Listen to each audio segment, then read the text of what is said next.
Hoy vamos a tratar de delinear los conceptos para usar precisión a la hora de generar conceptualizaciones.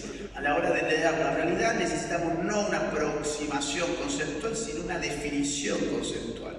Un concepto que pueda ser preciso. Si hablamos del marxismo, estamos hablando del pensamiento fundado por el intelecto de Carlos Marx. Estamos hablando de un pensamiento de mediados del siglo XIX que generó un hito fundacional para las izquierdas del siglo pasado. Las izquierdas, sobre todo de la primera mitad del siglo pasado, se fundamentaron en su teoría y en su praxis. Praxis significa práctica, en las teorías, el pensamiento de Marx, que inaugura una tradición de pensamiento denominada marxismo, una tradición de pensamiento en la cual se desenvuelven muchos otros nombres, Lenin, por ejemplo, Mao, por ejemplo, ¿por qué no Stalin, Trotsky? ¿Por qué no, pensando acá en América Latina, Fidel Castro ha escrito algunas cuestiones de teoría por ahí, sin mucha relevancia, pero pensando en clave marxista? El Che Guevara ha hecho algunos apuntes tácticos y estratégicos de la guerra de guerrillas, entre otras cuestiones, y algunas, digamos, un intento politológico que ustedes lo pueden encontrar, a veces te lo venden por la calle, guerra de guerrillas, por ejemplo, siempre bajo la mirada del marxismo. Es decir, el marxismo trasciende a su fundador y por eso lleva ese ismo. El marxismo trasciende al pensamiento de Marx y se convierte en una tradición de pensamiento que marca el rumbo de las izquierdas durante toda la primera mitad del siglo XX. Yo quisiera hablar de marxismo sobre todo tres cosas, que son lo que me parece fundamental para poder después entender qué es el post-marxismo y cómo estos cambios estratégicos se han venido dando.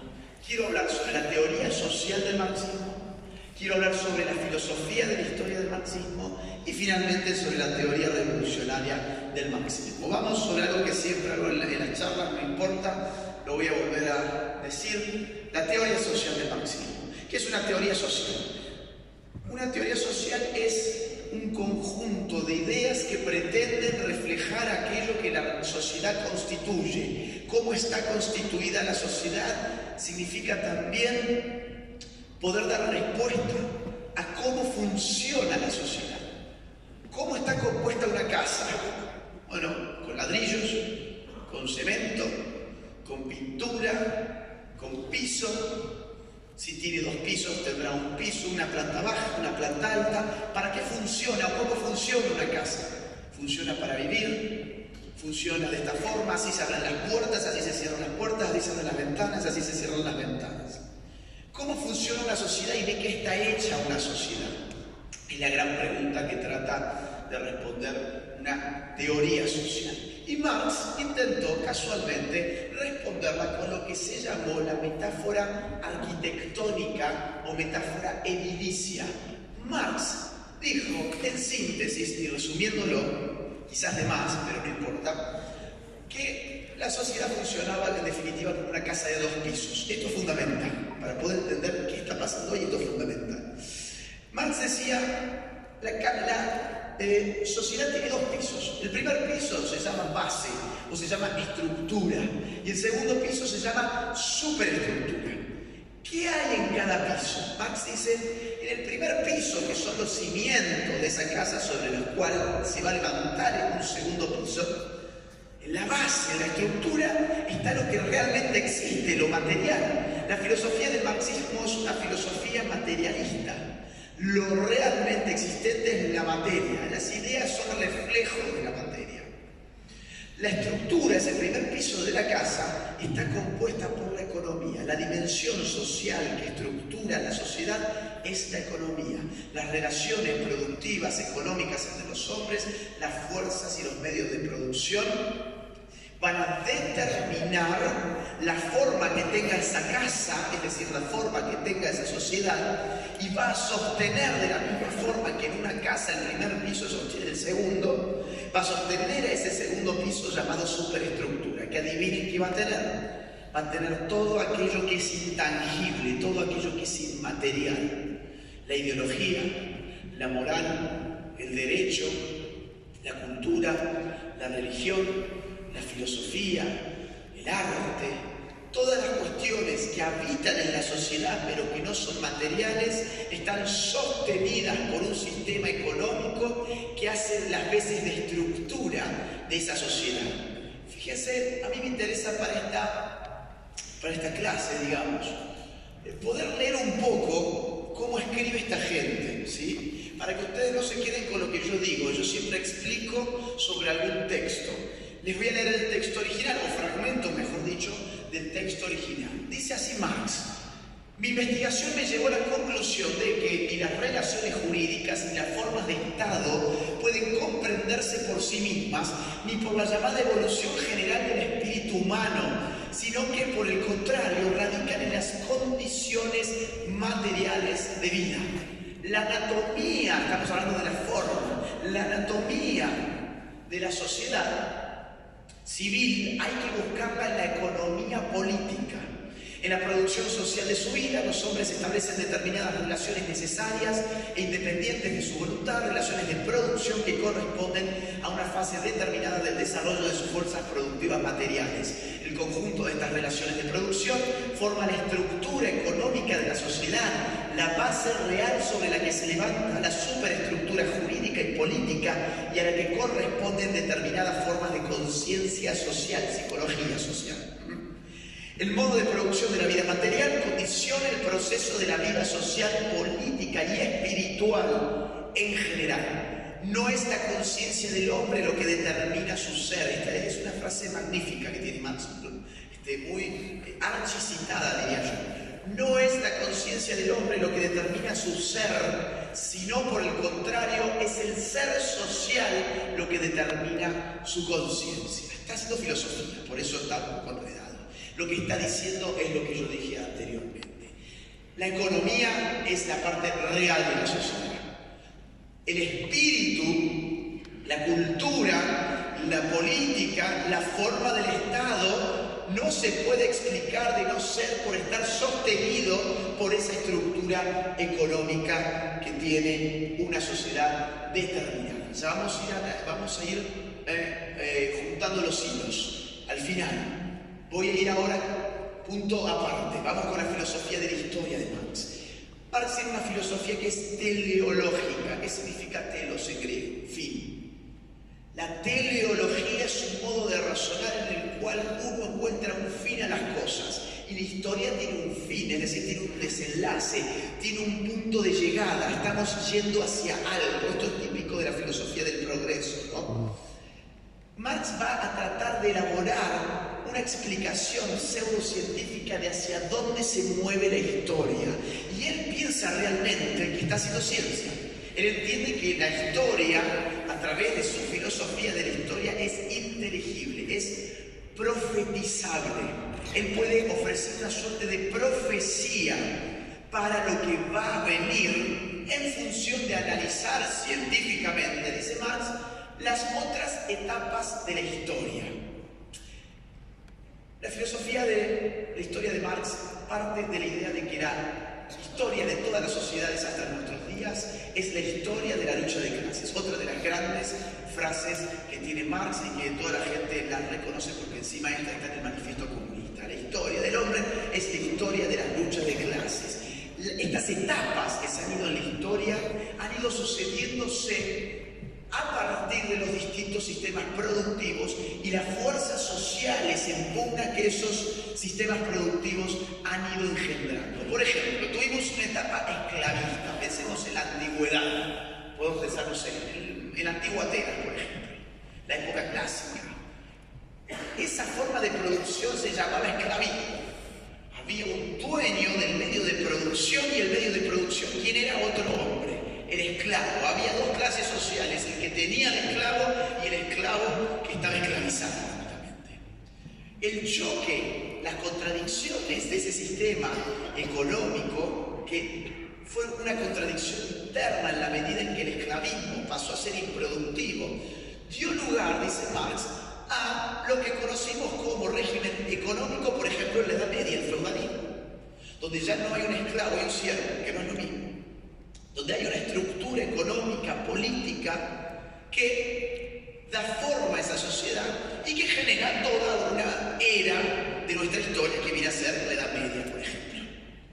Esas contradicciones que empezaron a sucederse cuando las fuerzas materiales empiezan a evolucionar, empiezan a generar otra nueva clase social, la burguesía, que va a desafiar el orden feudal y va a traer, después de una gran lucha de clases, Revolución Francesa, por ejemplo, Revolución Americana, la Revolución Inglesa, las revoluciones del siglo XVIII, va a traer el capitalismo. Ahora, el capitalismo engendra sobre eso otra clase social, que es el proletariado, el obrero. Y ese obrero, en algún momento, así como la burguesía se levantó contra la nobleza feudal, el obrero ahora se va a tener que levantar contra la burguesía que le ha dado vida. ¿Por qué? Porque la historia del hombre es la historia de la lucha de clases. Ahora bien, yo dije que esto es teleológico.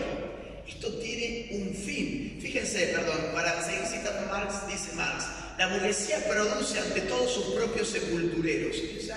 Imágenes metafóricas espectaculares. Su hundimiento y la victoria del proletariado son igualmente inevitables. Esa es la teleología. La profecía de Marx es que hay una victoria que es inevitable.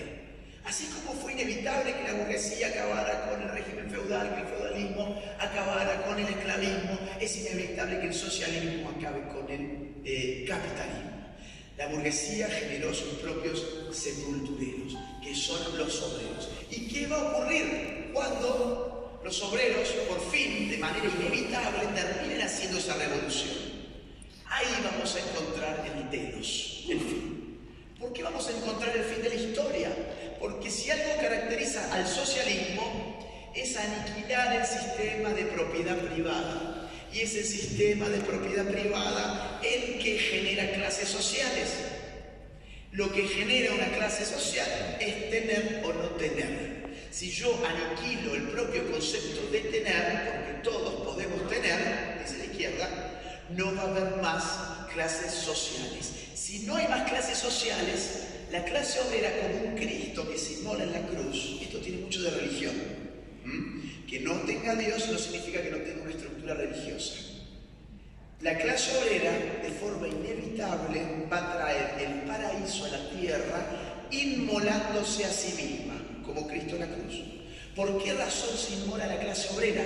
Porque al aniquilar al pecado, al aniquilar a la burguesía, acaba con el sistema que da vida a la clase social y por lo tanto deja de tener sentido en tanto que clase social. El último momento de la historia, el último movimiento de la historia es el obrero aniquilando el sistema de propiedad privada y aniquilándose a sí mismo al mismo tiempo. Y como la política, el Estado, la moral, el derecho, la religión, la ideología estaban fundamentadas en qué cosa? En la estructura social, todo eso se va a caer. Vamos a quitar ese primer piso económico y todo lo demás se va a venir abajo. No nos va a hacer falta más derecho, porque el derecho, dice Marx, está pensado para la protección de aquellos que tienen la propiedad privada. No vamos a necesitar más la religión, porque la religión está pensada para consolar a aquellos que no tienen la propiedad privada y que no hagan la revolución. Estoy hablando como Marx. No va a hacer falta más Estado, porque el Estado es la organización que mantiene el orden entre las clases sociales. ¿Y qué vamos a tener? El paraíso en la tierra. Vamos a tener el paraíso en la tierra. Esto es muy religioso, insisto. ¿A qué dio lugar esta teoría? La estrategia revolucionaria. ¿A qué dio lugar? A todo lo que hemos visto en el siglo XX.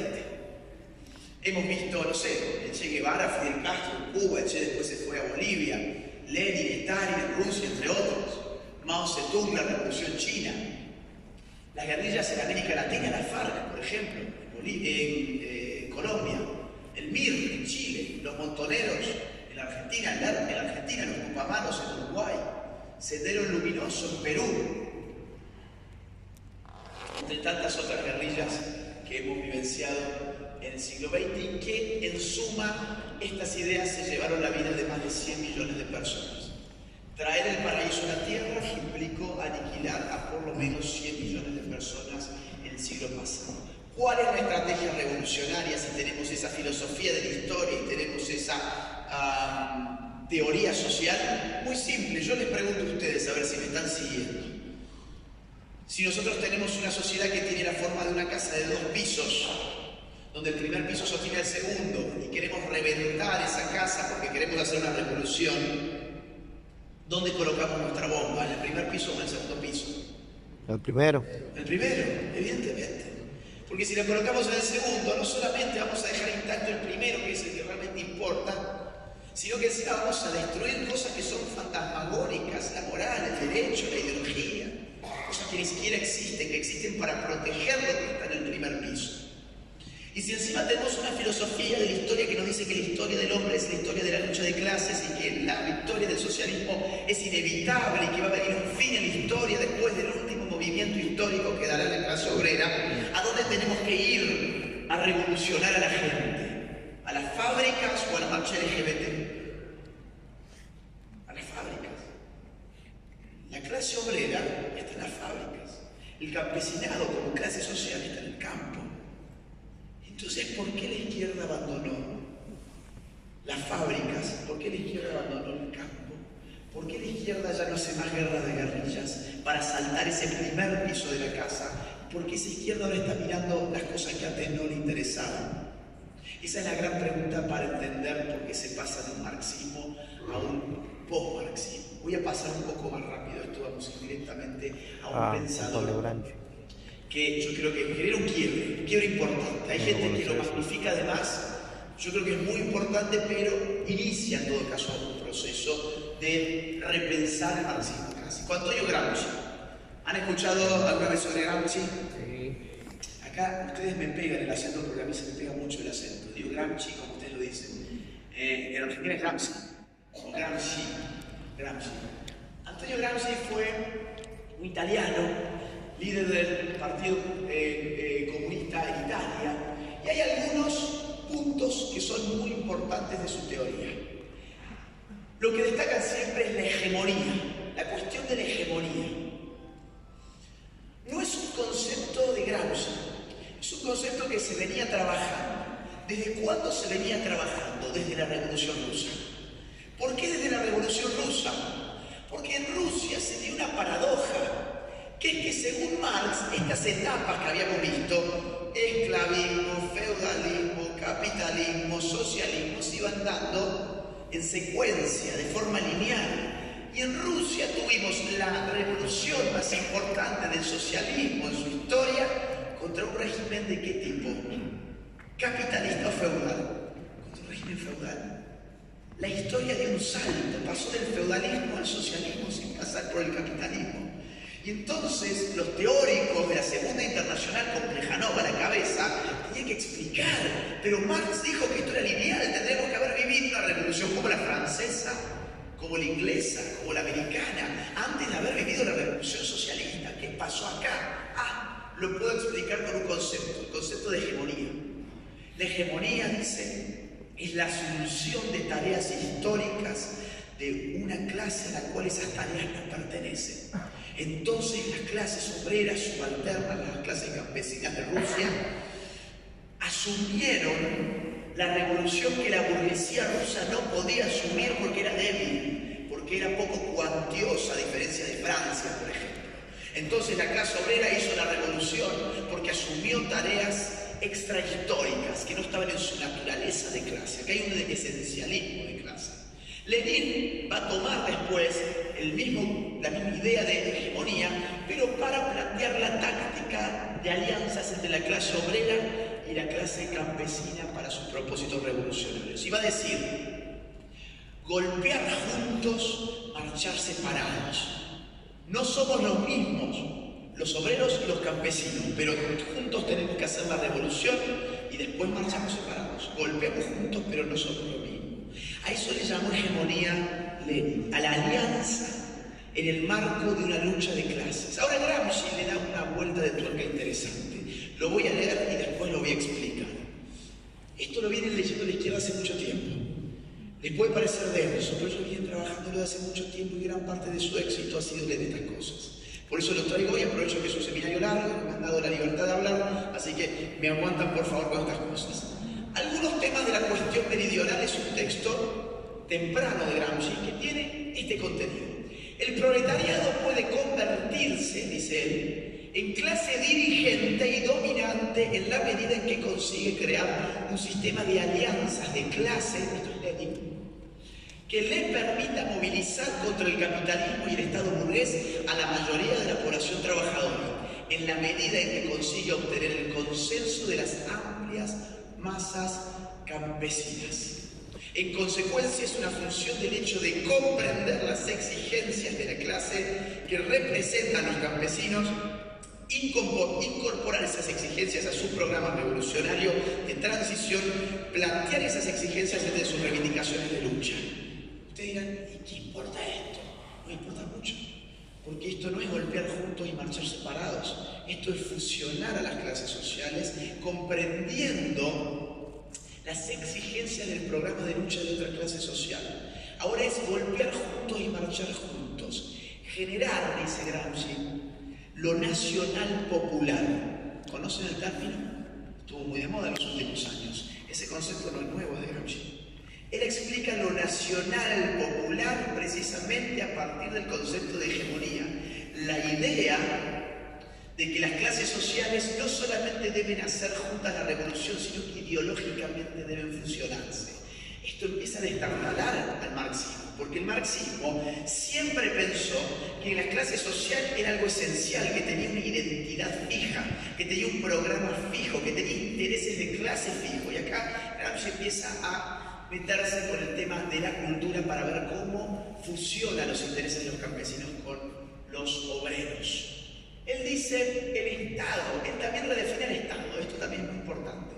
El Estado, dice Gramsci, es sociedad política más sociedad civil, es decir, hegemonía acorazada con coerción. Habíamos visto que era el Estado recientemente para el marxismo clásico. Yo les dije que el Estado es una estructura de dominación sobre la sociedad para perpetuar el sistema económico. Ahora Gramsci dice, sí, está bien, domina, pero ¿cómo domina? Domina con coerción, con la fuerza, claro, pero también domina con hegemonía.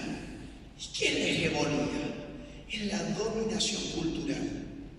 Acá se abre una perspectiva muy interesante para la izquierda, porque ahora el Estado no va a ser visto como un enemigo a derrotar para llegar a ese fin de la historia donde no hay Estado y donde todos somos felices sin un marco normativo ni nada. Ahora la izquierda entrevé la posibilidad de dominar ese Estado dominando aquello que de hegemonía tiene ese Estado.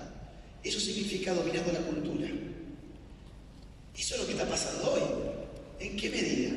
En que la centro derecha se conforma con manejar la economía de mercado. ¿Y qué dicen? No, déjenos a nosotros la parte técnica, la parte de la sociedad política, la parte de la coerción. Déjenos a nosotros las cuestiones tecnocráticas de los estados, porque nosotros sabemos generar riqueza. Y la izquierda hoy en día, ¿qué te dice? Ok, quédate con eso. Total, yo voy a manejar la otra gran variable del Estado, que es la hegemonía. ¿Y quién dice? Si el Estado es hegemonía acorazada con coerción, ¿puedo yo modificar el rumbo de la coerción a partir de la hegemonía? La lucha ahí pasa a ser cultural. Se abre por lo menos la perspectiva de hacer una lucha cultural. Temas que por tiempo las voy a tener que pasar. Guerra de posiciones. Él habla de que ahora justamente la revolución ya está vedada, ya no se puede hacer una guerra de guerrillas en Francia y hacer la revolución francesa en clave de izquierdas. Dice, ahora hay que hacer una guerra de posiciones. Y una guerra de posiciones es una guerra cultural. Entonces Gramsci va a hablar sobre los intelectuales, define al intelectual orgánico, al intelectual tradicional, y define al propio Partido Comunista como un intelectual colectivo. Ya no es un revolucionario, ya no es un obrero del arte soviético con la voz y el martillo, el obrero musculoso. Hoy el sujeto del PC es un intelectual colectivo. ¿Por qué? Porque lo que hoy se plantea es una lucha cultural. conceptos interesantes de Gramsci para poder entender todo lo que sigue. Vamos a algo más interesante todavía. Escuela de Frankfurt. ¿Alguien escuchó alguna vez algo de Escuela de Frankfurt? Sí. Si me alzan la mano me van a ayudar a saber más o menos por dónde. ¡Epa! Bueno, bien. 25% más o menos. La Escuela de Frankfurt es lo que comúnmente se denomina el marxismo cultural. ¿Han escuchado marxismo cultural? Sí. Marxismo cultural no es un término que a mí me guste mucho, porque es contradictorio. El marxismo no es cultural. El marxismo es economicista, lo hemos visto al inicio. Lo que introduce la Escuela de Frankfurt, yo diría, para hablar de la ciencia cierta, no es marxismo cultural, es neomarxismo. Es un marxismo que sigue mirando la cosa económica, sigue creyendo que la economía determina el resto, pero por una cuestión de derrota política, casi como premio consuelo, dicen: vamos a trasladar los estudios marxistas al ámbito de la cultura. ¿Vamos a hacer una revolución en el ámbito de la cultura con los estudios marxistas? De ninguna forma. Por eso siguen siendo marxistas. Por eso digo, no son marxistas culturales en el sentido de que nosotros lo entendemos hoy. Son neomarxistas en el sentido de que nos destruyeron, no hicimos la revolución en ningún otro lugar más que donde ya se dio, no vamos a poder hacer en nuestros países, dicen estos, desde Occidente, así que por lo menos critiquemos a la cultura con la óptica marxista. Uno de sus fundadores y el más importante de sus directores fue Max Horkheimer. La Escuela de Frankfurt se fundó en el año, si mal no recuerdo, 1922. La financió un multimillonario, Felix Weil, vivió en Argentina, de origen alemán, y armó este grupo para estudiar, un grupo de intelectuales en Frankfurt, para estudiar el antisemitismo que ya se empezaba a respirar. Imagínense, estamos cerca de la Segunda Guerra Mundial, estamos próximos. Y esta gente marxista dijo: ok, dame la plata, y la verdad es que se ocuparon de otra cosa. Se ocuparon de hacer estudios culturales desde la óptica marxista. Lo interesante de la Escuela de Frankfurt es que va a poner sobre todo su vista en dos cuestiones: en la familia, en la autoridad, y sumo una tercera, en la sexualidad. Max Horkheimer va a abrir la cuestión de la familia, de par en par, algo que no había interesado mucho. Es decir, Engels, el socio intelectual de Marx, había publicado en el año 1884 un libro llamado El origen del Estado, la familia y la propiedad privada. Algunos de ustedes quizás lo conocen porque tiene una frase muy célebre que dice: en la familia el hombre es el burgués y la mujer es el proletariado. Pero él explicaba la familia simplemente a partir del movimiento económico. Él decía: ok, la familia monogámica es el resultado de que la propiedad privada apareció y el hombre tuvo el incentivo de querer saber quién eran sus hijos, y si no había monogamia, entonces las mujeres se acostaban con muchas personas, y entonces quién era tu hijo, no lo sabes, y tenés que heredar tus bienes. Entonces, ese tipo de explicación economicista es lo que impregna este texto de Engels. Ahora, Max Horkheimer va mucho más allá y dice cosas como las siguientes. Dice: el proceso de producción influye en los hombres, Engels, pero no solo en la forma directa y presente, tal como ellos lo viven en su trabajo, sino también en la forma en que aquel se conserva, mediado en las instituciones relativamente estables, es decir, de transformación lenta, como la familia, la escuela, la iglesia, las organizaciones artísticas y otras semejantes. Es decir, el orden social tiene instituciones que conservan ese orden a largo plazo. Una de esas instituciones es la familia.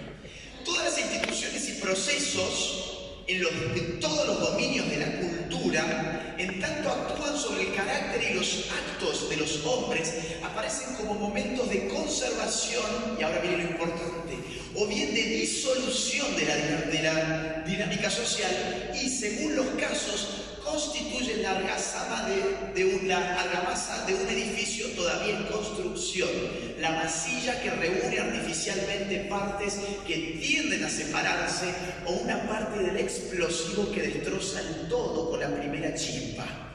¿La familia qué es en la casa de Marx? Teníamos 2 pisos. Ahora, Marx no nos dijo cómo estaban pegados esos 2 pisos. Él sí, la familia. La familia es el que conecta la estructura y la superestructura. La familia, al socializar, al transmitir la cultura, está transmitiendo un hábito económico también. está transmitiendo, dice él, una estructura autoritaria, una estructura de jerarquía, una estructura de trabajo dócil. La familia, y está pensando en la familia obrera, está frenando la revolución. La familia se ocupa en especial, como uno de los más importantes agentes educativos, de la reproducción de los caracteres humanos, tal como reclama la vida social, y les da en gran parte la indispensable capacidad para la conducta específicamente autoritaria, lo que les decía recién, de la que en gran medida depende la existencia del orden burgués, el capitalismo, la burguesía está sostenida por la familia.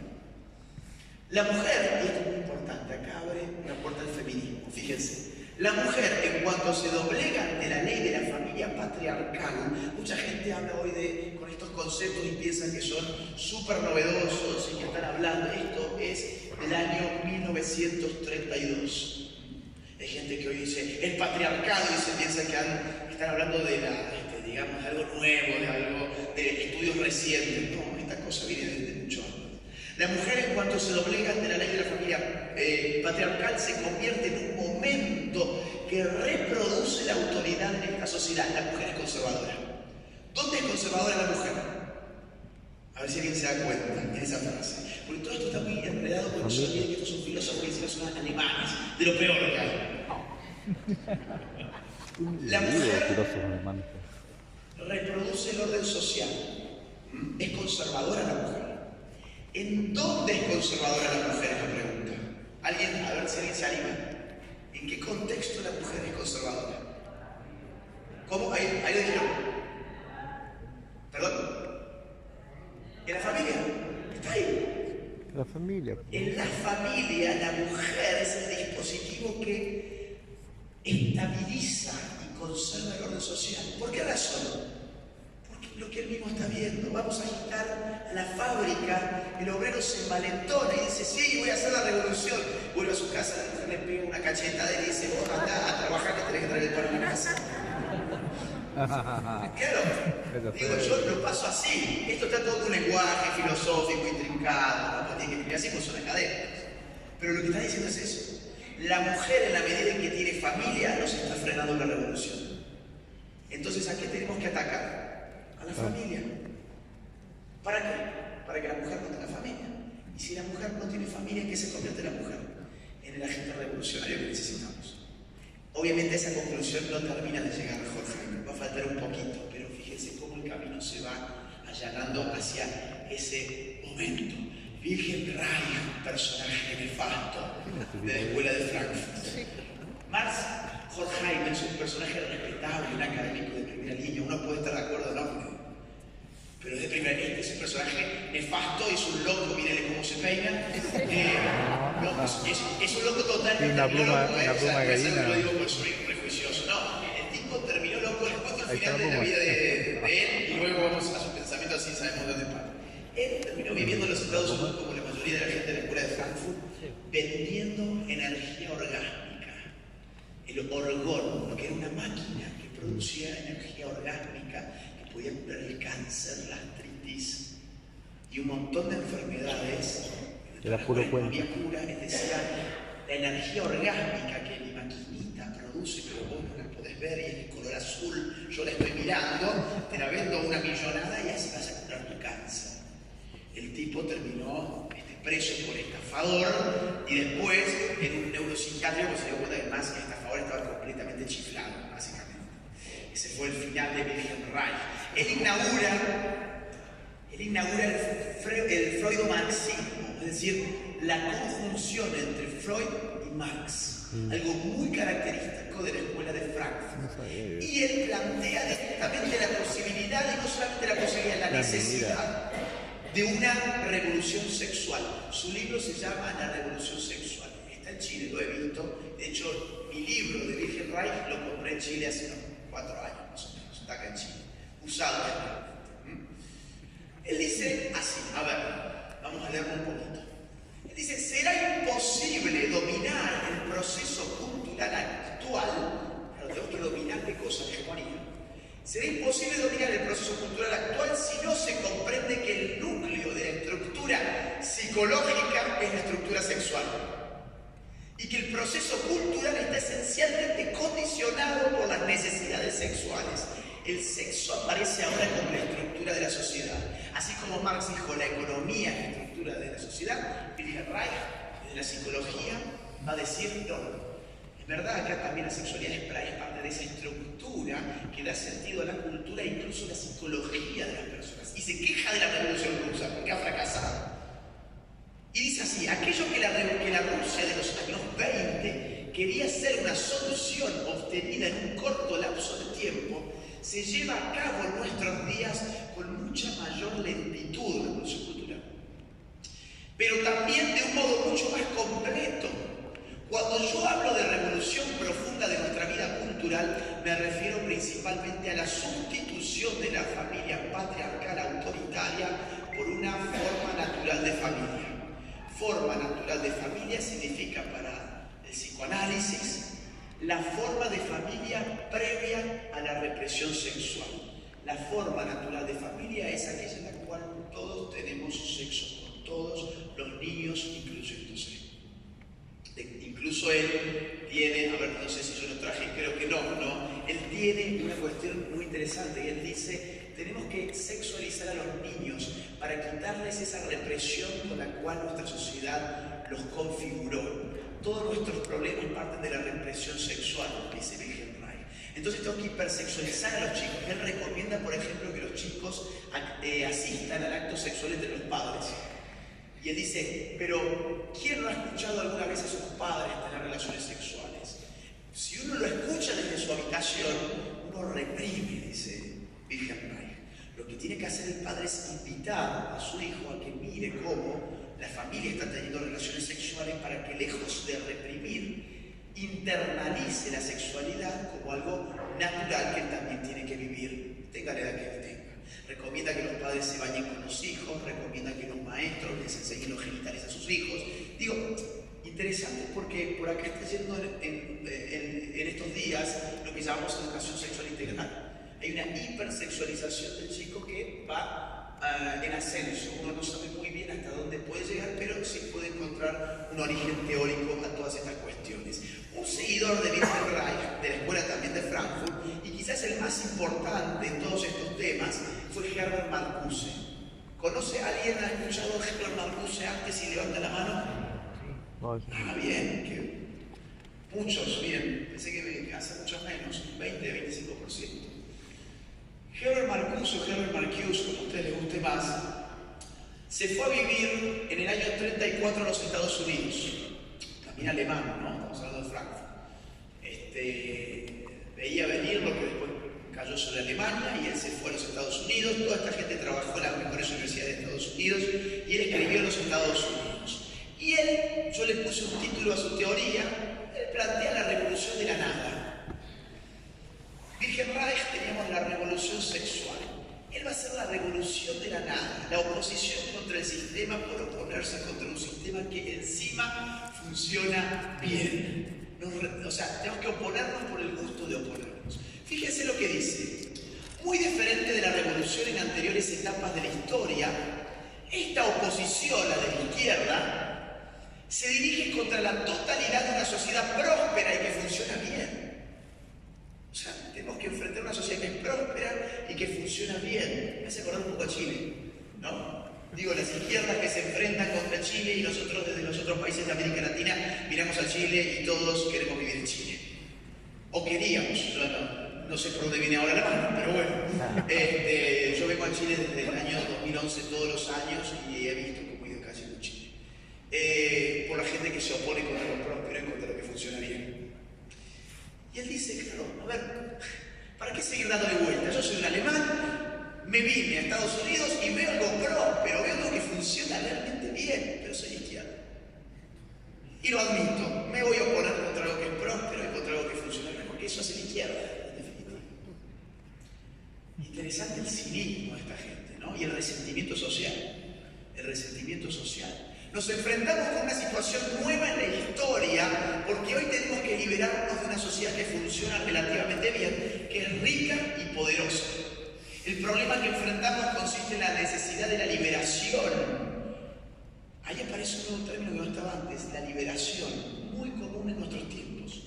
No de una sociedad pobre ni de una sociedad en desintegración, ni siquiera en la mayoría de los casos de una sociedad terrorista, sino de una sociedad que desarrolla en gran escala las necesidades culturales del hombre, así como las materiales.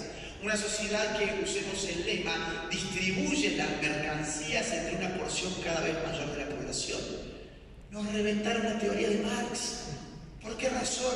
Porque el obrero iba a hacer la revolución conforme el etapismo de la filosofía de la historia cuando su miserabilidad fuera tal que no resistiera más ese sistema.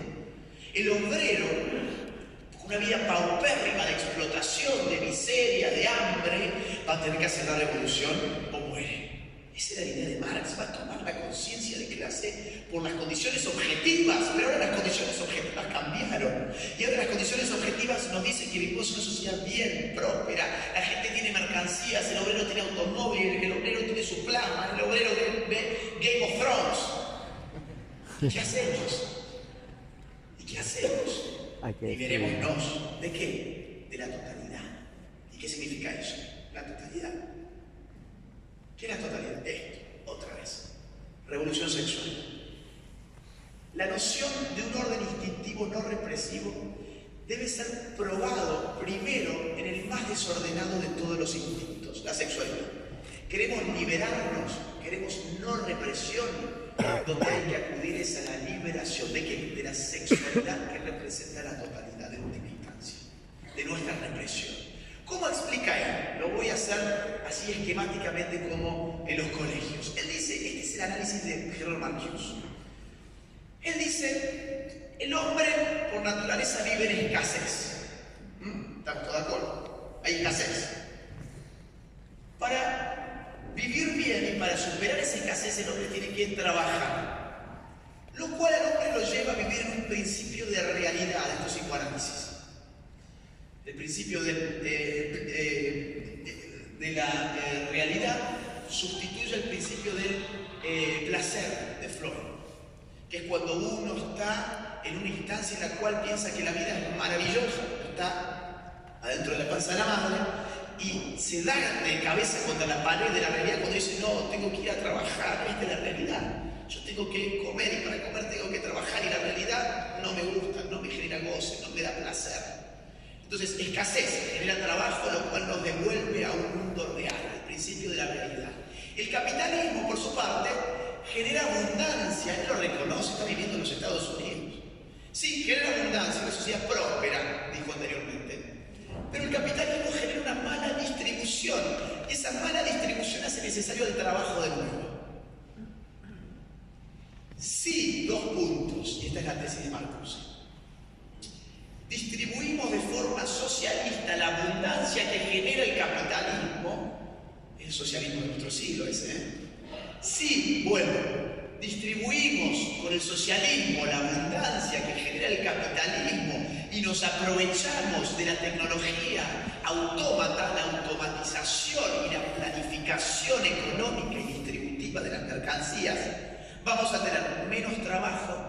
Vamos a poder desublimar, lo cual significa que las energías sexuales que antes dejábamos de lado para ir al trabajo, hoy van a realizarse plenamente y yo voy a poder estar teniendo sexo todo el día, básicamente.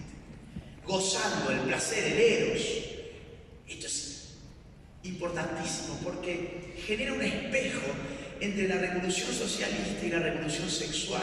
Yo ya no te ofrezco solamente el socialismo porque quiero que no seas pobre, no, si eso te lo está dando el capitalismo. Yo te estoy ofreciendo el socialismo para que directamente no tengas que trabajar y puedas desublimar tus energías sexuales y realizarte sexualmente. El problema, obviamente, es que el socialismo no funciona bien bajo la realidad actual. Disminuye la abundancia y eso lo reconoce Harold Marcuse, pero él apunta a que la sociedad va a aceptar que se disminuya la abundancia con tal de recibir más placer sexual. Es interesantísimo porque este va a ser, yo creo, el gran libro de la ideología de género, lo que empieza a abrir el camino ya así seriamente hacia lo que estamos viviendo hoy. Armar un nuevo hombre, un hombre hipersexualizado, significa crear una nueva posibilidad para el socialismo.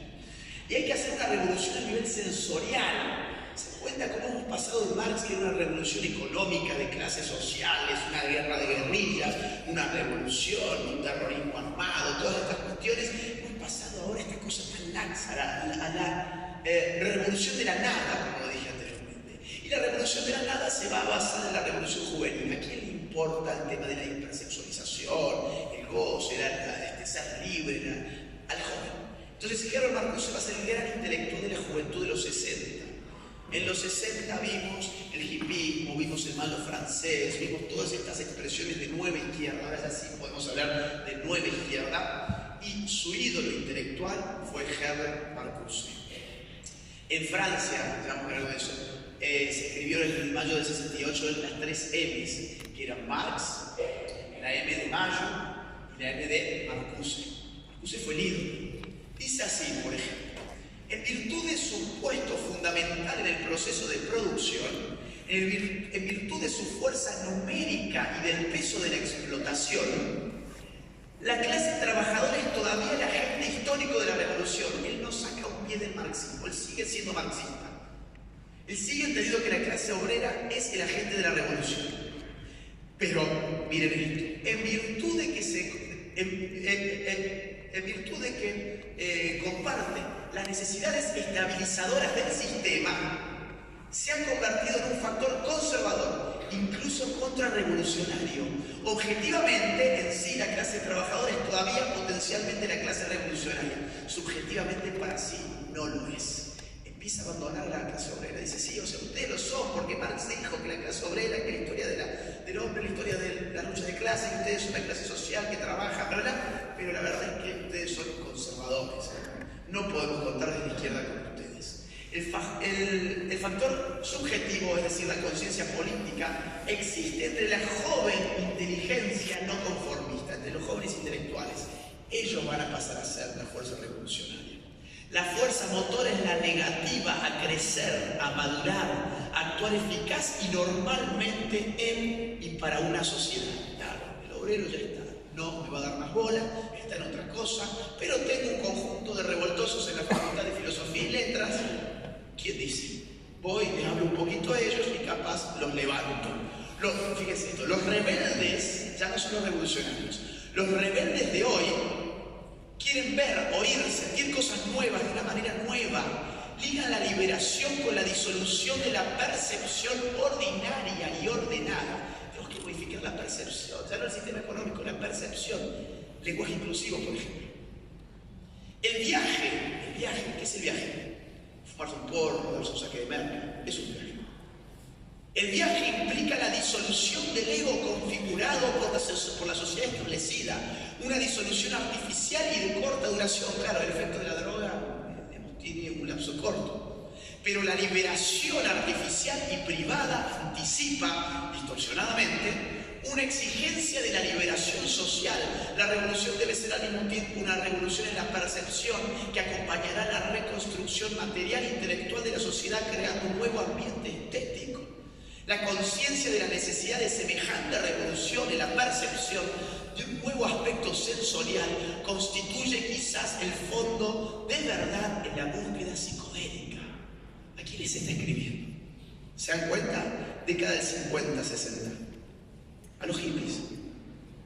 A los hippies. Y les está dando una teoría revolucionaria, parece saque de droga que se dan todos los días. Y entiende que los hippies se drogan porque están tan abrumados con el mundo de la realidad, con el principio de realidad, que están anticipando en esa drogadicción el mundo por venir. Entonces todo este hippismo, toda esta podredumbre empieza a seguir a Herbert Marcuse. Toda la juventud lo empieza a tomar como un ídolo porque le dice aquello que ellos quieren escuchar. Y llegamos al mayo francés del 78, que es el hito. No sé si vieron el año pasado las librerías colmadas de libros de mayo del 78, porque se cumplieron 50 años y porque se lo vincula directamente con la revuelta de izquierda que estamos viviendo hoy. A mayo del 78 llegamos con la teoría de Herbert Marcuse. ¿Qué pasó? No me voy a extender mucho con esto. Las universidades se levantaron. ¿Dónde? En Nanterre, en París y en todo Occidente. En Estados Unidos, en México, en Inglaterra, en Alemania. Me gustó este cartel. artistas intelectuales revolucionarios avanzan con los estudiantes. ¿Por qué me gustó? Por la ausencia de algo. ¿Qué falta ahí? ¿Qué falta en esta revolución? ¿Perdón? La clase obrera. ¿Qué hizo la clase obrera? ¿Qué hizo el Partido Comunista francés? Denigró al pueblo francés. Decía, esto no es una revolución. Los estudiantes no son una clase social y en general son burgueses, decían. Son pequeños burgueses y burgueses, no son revolucionarios, pero hoy tenemos artistas intelectuales avanzan con los estudiantes. Seamos realistas, demandemos lo imposible. Yo les pregunto con lo que hemos visto de Marx. ¿Marx demandaba lo imposible o demandaba lo necesario históricamente? Demandaba lo que él pensaba que necesariamente se iba a cumplir. Es rarísimo, es imposible pensar que Marx diga que lo que él está planteando es algo históricamente imposible, al revés. Marx se cree un científico, entonces Marx va a decir lo que yo digo, yo estoy haciendo ciencia, yo estoy anticipándole, la ciencia puede prever, y ellos demandan lo imposible. Aquí hay unos giros conceptuales enormes, la imaginación al poder. Esto es de mi ciudad de Córdoba, es también seguro Argentina, supongo que a Chile también. La imaginación al poder. ¿Qué iba a tener poder para Marx? ¿La imaginación? No, la ciencia marxista, la técnica de planificación centralizada marxista. No un tipo que se fuma un porro a ver qué se imagina que puede ser la sociedad y te dice qué tiene que ser la sociedad. Acá hay una transformación profundísima entre lo que pasa a ser la vieja izquierda y lo que pasa a ser la nueva izquierda. Esa transformación, hemos visto una suerte de genealogía apresurada.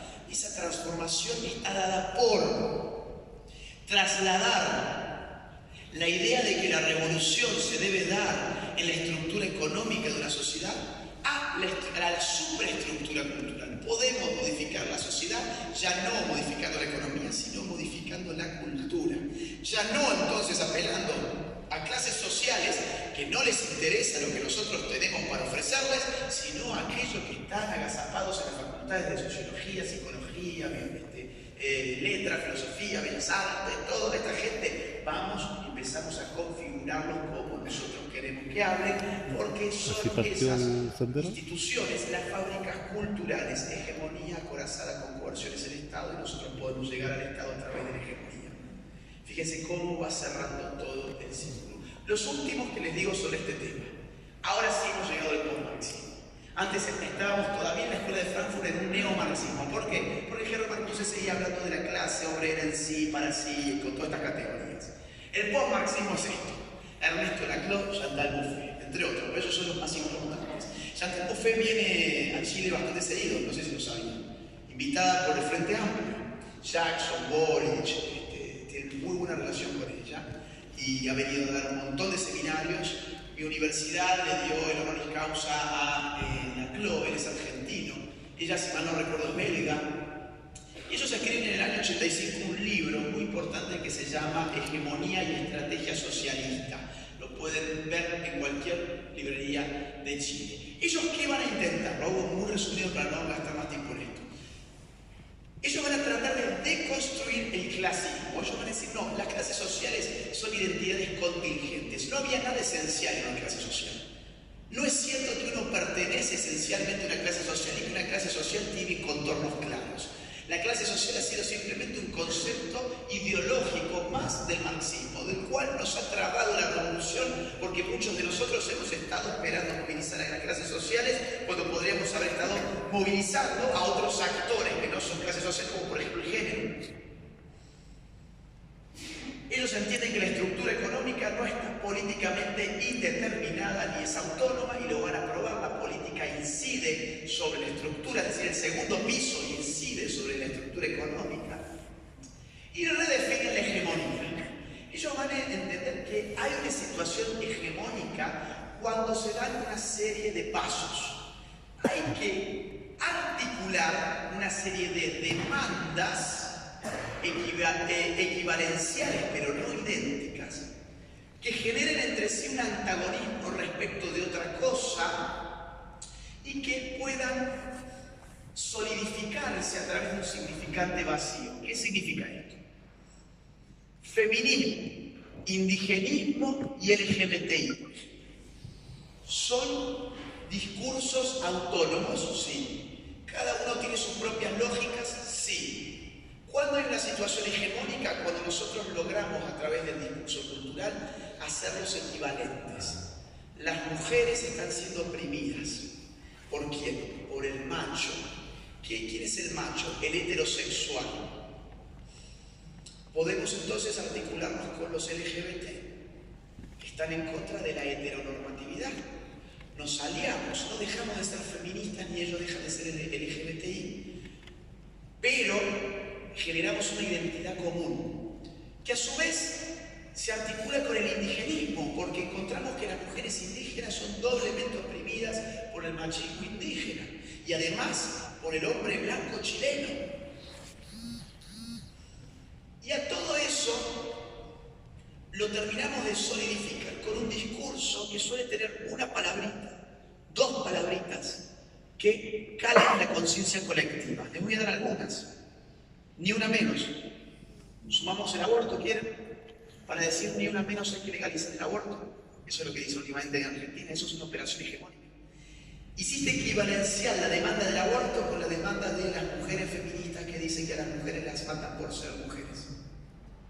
Y entonces tuviste como resultante un significante vacío que dice, para decir ni una menos hay que legalizar el aborto. Vamos con otra, muerte al macho.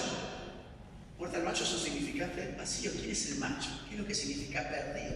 Un macho puede ser una mujer, por eso es vacío. Un macho puede ser acá mi amiga que está allí sentada, que le han tratado de esa forma en la televisión. Un macho puede ser cualquier cosa que se oponga a mi ideología. Genero un ellos y un nosotros, una función antagónica, y yo defino mi propio terreno no aliando a los idénticos, sino hegemonizando a los parecidos. ¿Y quién tiene que instituir esta cadena equivalencial de demandas diferentes, pero que se dan las manos en una lucha común? El socialismo. Por eso el libro se llama Hegemonía y Estrategia Socialista. ¿Y qué tenemos que hacer con la democracia? ¿Atacar la democracia? No, hay que servirse de la democracia. Dice así, es evidente que no se trata de romper con la ideología liberal democrática, sino al contrario, de profundizar el momento democrático de la misma, al punto de hacer romper al liberalismo su articulación con el individualismo posesivo. La tarea de la izquierda no puede ser, por tanto, renegar de la ideología liberal democrática, sino al contrario, en profundizarla y expandirla en las direcciones de una democracia radicalizada y plural. Leyes de cuota, por ejemplo, ¿no? Los elementos integrantes del discurso liberal no aparecen nunca cristalizados y pueden ser el campo de una lucha hegemónica. No es el abandono del terreno democrático, sino al contrario, en la extensión del campo de las luchas democráticas al conjunto de la sociedad civil y del Estado, donde reside la posibilidad de una estrategia hegemónica de las izquierdas. El término poco satisfactorio de nuevos movimientos sociales amalgama una serie de luchas muy diversas, urbanas, ecológicas, antiautoritarias, antiinstitucionales, feministas, antirracistas, de minorías étnicas, regionales o sexuales. Ahí están todos los nuevos sujetos que tenemos que hegemonizar. Lo que nos interesa de estos nuevos movimientos sociales no es su arbitraria agrupación en una categoría que los opondría a los de la clase, sino la novedad de los mismos, en tanto que a través de ellos se articula esa rápida difusión de la conflictuidad social a relaciones más y más numerosas, que es hoy día característica de las sociedades industriales avanzadas. Necesitamos generar el conflicto. ¿Cómo lo generamos? Buscando diversos grupos que sean conflictualizables por nuestro discurso político, que termine sirviendo a nuestros propósitos. Eso es el postmarxismo. Terminan de abandonar por fin a la clase obrera y dicen, hegemonicemos. ¿A quién? Aquellos que puedan hacer lío, básicamente. Aquellos que puedan hacer lío. Unidad 2. ¿Me dan una media hora más? ¿Se aguantan media horita más? Estamos como para dar media hora más. Unidad 2, los intereses geopolíticos. Yo estoy hablando de